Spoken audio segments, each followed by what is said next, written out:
تو دیگه خودت نبودی، گفتی کارمون تمومه. منو عاشق کردی و گفتی عشقمون جنونه.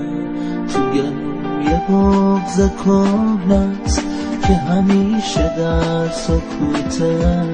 چرا از عشقای دنیا صحنه عشق ما سقوطه؟ بی تو غمگین دل دیوونه، بی صدا شدم تو این زمونه.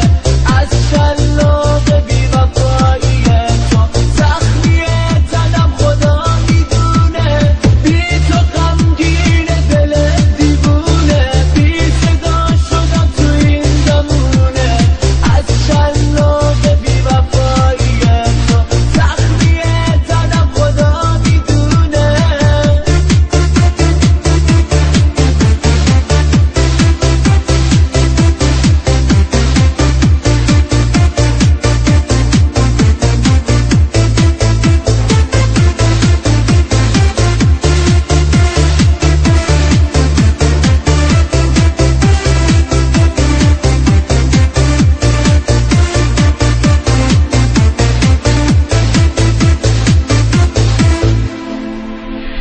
شاید اشتباه من بود، شایدم سادگی کردم، اما این تقصیر من نیست.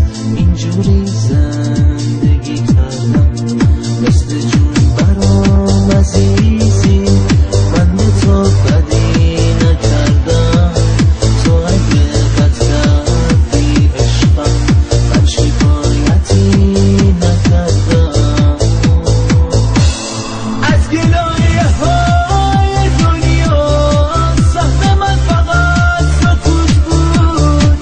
من نفهمیدم از اول عشق ما رو به سقوط بود. حالا که غریب و تنها بی تو محکوم جنونم، ولی عاشقم هنوزم. گوش بده برات میخونم. بی تو غمگین دل دیوونه، بی صدا شدم تو این زمونه. از شلاق بی وفایی تو زخمی تنم خدا میدونه.